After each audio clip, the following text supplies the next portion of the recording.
Hi hello welcome back to my channel friends. ఇవాళ వచ్చేసి మీకోసం అయితే మంచి రెసిపీ తీసుకొచ్చాను. బోటి కొంతమంది అయితే అస్సలు తినరు కదా. నేను చేసినట్టు చేయండి, చాలా అంటే చాలా బాగా కుదురుతుంది. మళ్ళీ ఇంకోటి ఈ తెలంగాణలో చాలా ఫేమస్ అనమాట. ఓకేనా ఫ్రెండ్స్, నేను చేసినట్టు చేసారనుకో కొంచెం కూడా మిగిలించుకొని మీరే తినేస్తారు మొత్తము. ఫస్ట్ అయితే 2-3 సార్లు గరం నీళ్ళతో మంచిగా కడుక్కోవాలి, ఎందుకంటే పేగులలో ఇట్లా ఉంటుంది కదా, అదంతా క్లీన్ చేసుకోవాలన్నమాట. తర్వాత మంచిగా చిన్న చిన్న పీసెస్లా కట్ చేసుకొని కొంచెం పసుపు అండ్ కొంచెం నూనె కూడా వేసుకొని మంచిగా ఒక 10 విజిల్స్ వచ్చేదాకా మంచిగా ఉడకబెట్టుకోవాలి. తర్వాత ఇలాచీలు, చెక్క కచ్చపచ్చ చేసుకోవాలి. కడాయి పెట్టుకొని అందులో ఆయిల్ వేసేసుకొని ఈ మసాలా చూపించిన మసాలాలు వేసుకోవాలి. తర్వాత ఉల్లి తరుగు కూడా వేసుకోవాలి. ఉల్లిగడ్డ మంచిగా తరుక్కోవాలి. తర్వాత అవి వేసేసుకొని మంచిగా పుదీనా కూడా వేసుకొని మంచిగా ఒకసారి కలిపేసుకోవాలి. తొందరగా మగ్గడానికి సాల్ట్ కూడా వేసుకోండి, తొందరగా మగ్గిపోతుంది అనమాట. అలాగే అల్లం వెల్లుల్లి పేస్ట్ కూడా వేసేసుకొని పసుపు వేసేసుకొని మంచిగా కలిపేసుకోవాలి.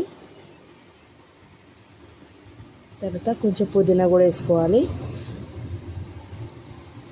తర్వాత మనం ఉడకబెట్టుకున్నాం కదా, వాటర్ అట్లే ఉంచేసి ఆ ముక్కలన్నీ దీనిలో వేసేసుకోవాలి. ఆ వాటర్ అట్లే పక్కకి పెట్టేసుకోవాలి. ఒకసారి కలిపేసుకొని సిమ్లోనే పెట్టేసుకొని మధ్య మధ్యలో కలుపుతూ ఉండాలి. ఓకేనా ఫ్రెండ్స్, ఈ కర్రీ ఏంటంటే సిమ్లో పెట్టేసుకొని చేసుకుంటేనే చాలా బాగుంటుంది అనమాట. హై ఫ్లేమ్లో పెడితే ఏంటంటే మాడిపోతుంది కదా. సిమ్లో పెట్టి మధ్య మధ్యలో కలుపుతూ ఉండాలి. తర్వాత కొంచెం కారపొడి వేసుకోవాలి, తగినంత ఎంత తింటారో అంత వేసుకోండి. ఒక 5 మినిట్స్ మగ్గనివ్వాలన్నమాట. సిమ్లో పెట్టి మధ్య మధ్యలో కలుపుతూ ఉండాలి.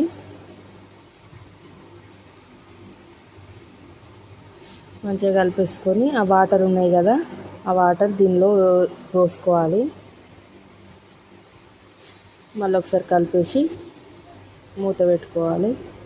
మనం ముందుగా దంచుకున్నాం కదా మసాలా పొడి, ఆ పొడి వేసుకోవాలన్నమాట. వేసేసుకొని మూత పెట్టుకోవాలి. ఒక 10 నిమిషాలు అట్లా మగ్గనివ్వాలి. సిమ్లోనే మధ్య మధ్యలో కలుపుతూ ఉండాలి.